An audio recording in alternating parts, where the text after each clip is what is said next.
জীবনের কথা বলতে বলতে আমি ক্লান্ত। সে কিছুতেই আমার কথা শোনে না। মেঘ ভাঙা বৃষ্টির মতো সবকিছু ভেঙে উপড়ে ভাসিয়ে নিয়ে চলেছে। সৃষ্টির নামে এত অনার সৃষ্টি কেউ আগে দেখেছ? অনার সৃষ্টির বুকে কি সুন্দর ধাঁধার নেমপ্লেট ঝুলছে। আকাশের কথা বলতে গিয়ে কবিদের এত অনুরাগ ঝরে পড়ে, বেচারা আকাশ গলে গলে ফুটো হয়ে যাচ্ছে। বৃষ্টির দিনে প্রবল উন্নয়নের পদাবলী এত মুখর হয়ে ওঠে যেন বিষ উপচে পড়ে ড্রেন থেকে রাজপথ এমনকি ঘরেও ঢুকে পড়ে। মানুষ এত বেয়াদব তাকে কিছুতেই বোঝানো যায় না।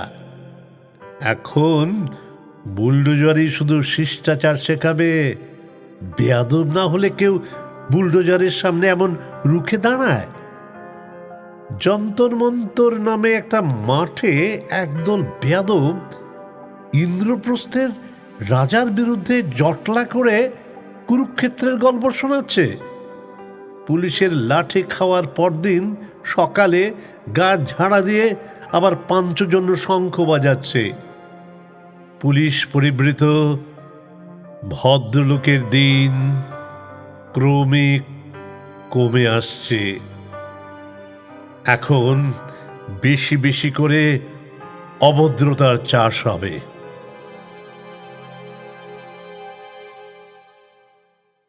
থানায় যেমন দুষ্কৃতীদের ছবি ঝুলিয়ে রাখা হয়, তেমনি হানি সিং ডাগর এবং তোষ্য সাংঘাতদের যেমন নির্যাতন লিপসু, ঘুষখোর, ফেরেববাজ, নেশা কারবারি, বেআইনি মোড়লদের ছবি রাস্তার মোড়ে মোড়ে ফেস্টুন করে টাঙিয়ে রাখা হোক, যাতে অবোধ জনসাধারণ এদের দেখে ঘৃণার বস্তু মনের সুখে ছুঁড়ে মারতে পারে।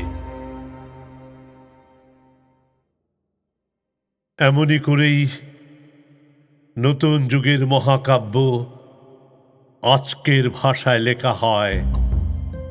কেউ পাণ্ডবদের পক্ষে দাঁড়ায়, কেউ দুর্যোধনের দল ভারী করে, কেউ দ্রোণাচার্য, ভীষ্ম, বিদুরের মতো অন্য ঋণ শোধ করে।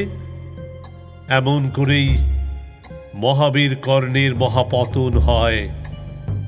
ধৃতরাষ্ট্ররা সর্বকালই অন্ধ, কানে শোনা ছাড়া তাদের আর গতি নেই।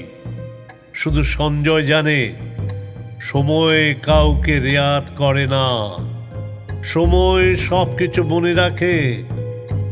কারা যৌতুগৃহে আগুন দিয়েছিল, কারা দ্রৌপদীকে উলঙ্গ করে মজা লুটেছিল, অদৃশ্য দেয়ালে সময় সব লিখে রাখে।